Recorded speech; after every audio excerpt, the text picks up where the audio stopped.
So దానికి కంగారు పడి మన పోలీస్ కమిషనర్ గారు ప్రెస్ మీట్ పెట్టి లేదు లేదు లేదు లేదు అసలు మేము ఏం జరుగుతుందో చూడటానికి మేము వెళ్ళాం, అంతే తప్ప అక్కడ ఇంటర్ఫియర్ అవ్వాల్సిన అవసరం మాకు లేదు, అది నా జ్యూరిస్డిక్షన్ కాదు అని అందాక ఆయన ఏదో ప్రెస్ మీట్లో పెడతాం చూసాం. మేము చాలా స్ట్రిక్ట్గా ఉన్నాం, అక్కడ గింజాలు రానివ్వట్లేదు, ఏదో గోమరక దొంగవాడు అంటే పొగలు అనుకున్నట్టు. అక్కడికి ఎందుకు వెళ్ళేవారు అంటే మేము అసలు తీవ్రంగా అరికెట్టేస్తున్నాం గంజాని. ఎవరు అడిగాడు నిన్ను? సో దీన్ని బట్టి అర్థమైపోయినది కదా, డెఫినెట్గా రాష్ట్ర ప్రభుత్వ పాత్ర ఇందులో ఉంది. కేవలం డబ్బు కోసం ప్రజలకు మేలు చేస్తానని చెప్పి రాజకీయాల్లోకి వచ్చి మరి అట్లాడించి పాబ్లో ఎస్కోబార్ లాగా మరి ప్రజా జీవితంలోకి వచ్చి ఇంత నీచంగా ఒక కడుపుకి ఎంత డబ్బు కావాలయా? నువ్వు తినే ఆహారానికి నీకు కావాల్సింది ఎంత? 10 గృహాలు ఉన్నాయి, ఎన్ని గృహాల్లో పడుకోగలవు? తలక దగ్గర కాలొక ప్యాలెస్లో, తలకాయ బెంగళూరులో, కాళ్ళు విశాఖపట్నంలో పెట్టి పడుకోలేవు కదా, మొత్తం అంతా ఒక దగ్గరే ఉండాలి కదా. సో ఇటువంటి అంటే నా అనుమానం నేను చెప్తున్నా, ఎందుకంటే వాళ్ళు ఒక పేపర్లో రాసేశారు, ఇందులో చంద్రబాబు నాయుడు గారు A8 లోకేష్ A9 అని కూడా రాసేశారు. వీళ్ళ తోకపత్రిక ఒక దాంట్లో ఆ పిల్ల సర్దలు నడిపేది అనుకుంటారు, ఏదేదో రాస్తూ ఉంటారు, అది చూసిన వాళ్ళు నిజం అనుకుంటారు. సో ఇంత దారుణమైన ఎలిగేషన్స్ మీ పేపర్లో అప్పుడు వివేక గారిని మీ వాళ్ళే లేపేసినప్పుడు ఎలాగ నారాసుర రక్త చరిత్ర అని చెప్పి మరి ఆ చాకుని చూస్తేనే తట్టుకునే మనస్తత్వం కాదు మా నారా చంద్రబాబు నాయుడు గారు. అటువంటి ఆయన చేతిలో పెద్ద వడ్లో అదేదో పెట్టారు అప్పుడు. సో మరి ఇంత బ్లేటెంట్గా ఈ రాష్ట్రంలోకే మరి గతంలో అషీ ట్రేడింగ్కి రావటం ఏంటి? ఎక్కడ భారతదేశంలో సరుకు పట్టుబడిన ఆంధ్రప్రదేశ్ నుంచే వస్తుంది అన్న ఆ పేరు రావటం ఏంటి? ఇవాళ ఇంత క్వాంటిటీ మరి మీరు ఒకసారి మూసేసి భయపెట్టిన ఆ కంపెనీ ద్వారా మరి ఇంత క్వాంటిటీ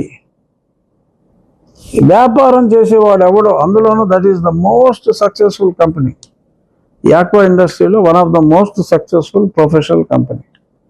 నేను వాళ్ళేమీ తప్పుపడతల్లా, వాళ్ళకి తెలిసి ఉండదు.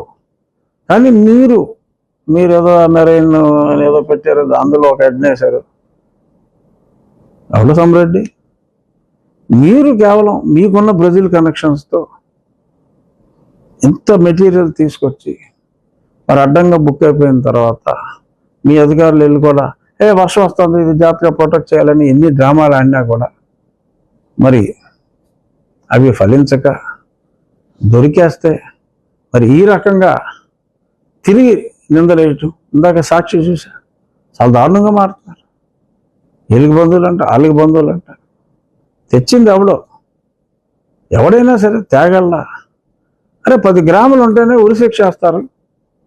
ఇది నిజంగా డ్రగ్ ఎవరి పాత్ర ఉంటే అల్టిమేట్గా ఇది ఎక్కడికి లీడ్ అవుతుందో తెలియదు. 10 కోట్లు తీసుకున్నారని కేజ్రీవాల్ గారిని నిన్న జైల్లో పెట్టారు, బెయిల్ రాదు అప్పుడే. మరి 10 కోట్లకే పెట్టేసినప్పుడు తక్కువ వేసుకుంటే 50,000 కోట్లు. మరి మాదక ద్రవ్యాలు 50,000 కోట్లు సేల్ వాల్యూ. కనీసం మీరు కాస్ట్ తీసుకున్న అక్కడ 4-5 వేల కోట్లు పెట్టి కొని ఉండాలి. 4-5 వేలు పెట్టి కొనుక్కునే శక్తి ఆ కంపెనీకి ఉందా? లేదే. It's a well to do company, but that doesn't mean they can invest that many thousands of crores. అన్ని వేల కోట్లు ఈ రాష్ట్రంలో ఈ రాష్ట్రం నుంచి ఇన్వెస్ట్మెంట్లు చేసి పెట్టగలిగిన వ్యక్తి ఎవడున్నాడు? ఆ కంపెనీలు అయితే కాదు. ఎవడున్నాడు? సరైన వ్యాపారాలు చేసేవాడు ఎవడో కూడా ఇలాంటి దరిద్ర పనులు చేయడు. రక్తపు కూడు యువతని నిర్వీర్యం చేసి భవిష్యత్తుని సర్వనాశనం చేసి ఎన్నాళ్ళు బతుకుతారా దరిద్రులారా? ఇంకొక 20 ఏళ్ళు బతుకుతారు, లేకపోతే ఇంకో 40 ఏళ్ళు బతుకుతారు. అవసరమా? ఇన్ని కోట్ల జీవితాలని నాశనం చేయటం అవసరమా? ఆలోచించండి.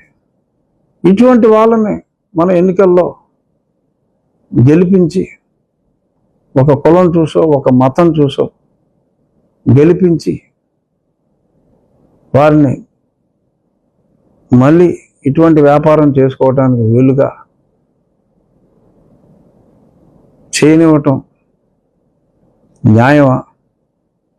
విజ్ఞులైన ప్రజలు ఆలోచించండి. ఇటువంటి చీడ పురుగుల్ని, ఇది మన రాష్ట్రానికి కాదు, మన దేశానికే కాదు, మానవాళికే చీడ పురుగులు ఇటువంటి ఇంపోర్ట్స్ని ప్రోత్సహించి అమ్మేవాళ్ళు. ఎందుకంటే నా మనసులో ఉన్నవాడు ఇది డైరెక్ట్గా చేసి ఉండకపోవచ్చు, కానీ ప్రభుత్వం సపోర్ట్ లేకుండా ఇంత లెవెల్లో 25 టన్నుల మెటీరియల్ని మానవ మాత్రుడు ఎవడో హ్యాండిల్ చేయలేడు. దానికి ఎక్స్ట్రాడినరీ టెంపర్తనం ఉండాలి. ఏముందిలే దొరికితే ఎవరినో ఒక నేసేయచ్చు అన్న ఒక ధైర్యం ఉండాలి. మరి ఆ ధైర్యం ఎవరికి ఉందో ఈ రాష్ట్రంలో రాష్ట్ర ప్రజలందరికీ తెలుసు. కాబట్టి I'm not naming anybody, I'm only analysing. ఇటువంటి శక్తిమంతుడే ఇది చేయగలడు అని నేను చెప్తున్నా. ఏదో ఛానల్లో మీ రిపోర్ట్ యూ డిసైడ్ అంటారు, అది ఏ ఛానల్లో గుర్తులేదు. అలాగా నేను చెబులారుగా చెప్తున్నా, చెప్పా, మీరు డిసైడ్ చేయండి. ఇక ముగించే ముందు ఒక చిన్న విషయం.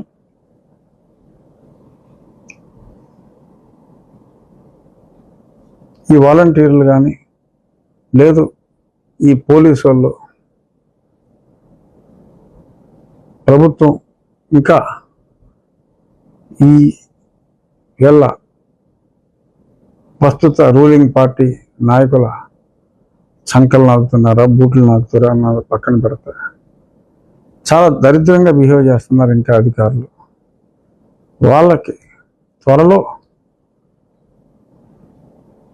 అవుట్ ఆఫ్ వర్క్ వారి బాధ్యతల నుంచి తప్పించవలసిందిగా ఎలక్షన్ కమిషన్ కూడా కోరటం జరిగింది.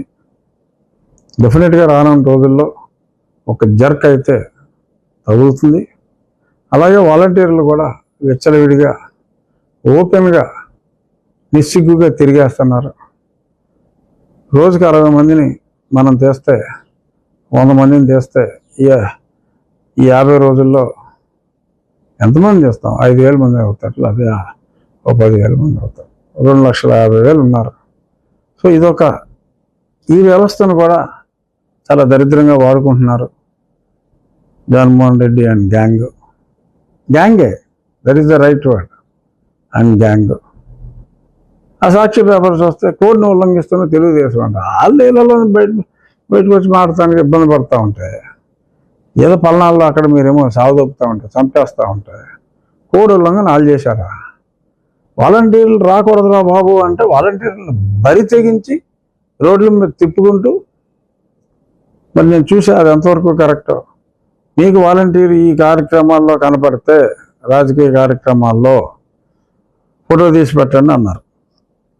ఎంతమంది ఫోటోలు తీస్తారు, ఎంతమంది పెడతారు? ఆ వ్యవస్థని ఈ 50 రోజులు పెరలైజ్ చేయాలి. ఆ వ్యవస్థ పనిచేయడానికి వీలు లేదు 50 రోజులు అని చెప్పి పెట్టండి. ఈ నెల అకౌంట్కే పంపించండి 1వ తారీఖు.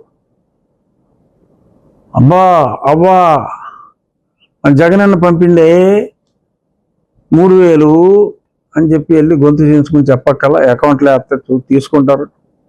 సో ఈ నెలకు అలాగే చేస్తే బెటరు.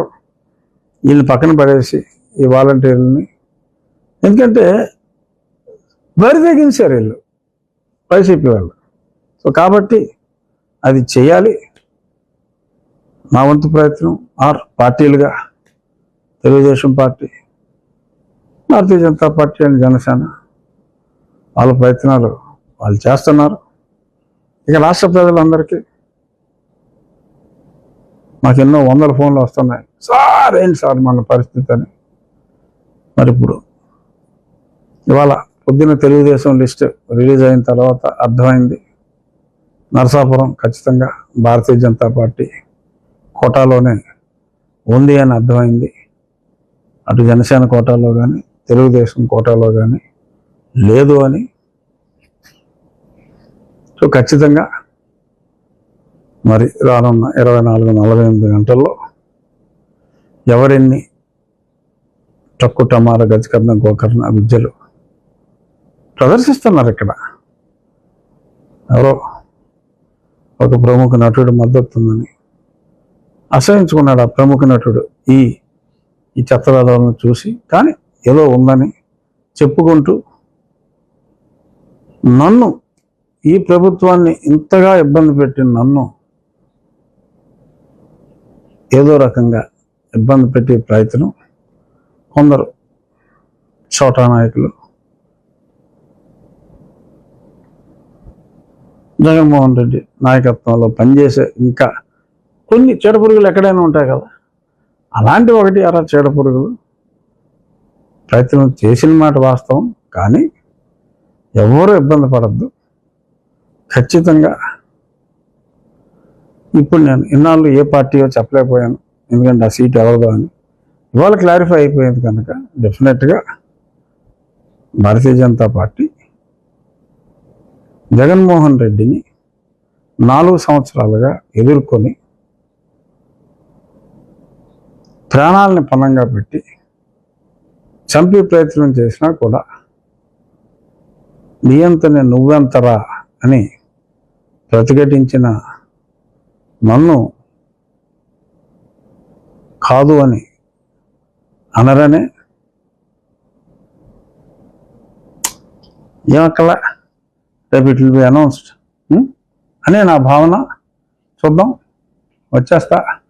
నా అభిమానులకు నేను చెప్పేది, ఏమీ చింతొద్దు, నాకేమీ కంగారు పడి ఫోన్లు చేయకల్లా భారతీయ జనతా పార్టీ అభ్యర్థిగా జగన్మోహన్ రెడ్డిని సమూలంగా రాజకీయంగా ఇంకా మళ్ళీ కోలుకోలేని దెబ్బతీసే దిశగా కూటమిని గెలిపించుకుందామని మనవి చేస్తూ, ఈ డ్రగ్ మాఫియా మనకు వద్దురా బాబు అని మరొకసారి తెలియజేస్తూ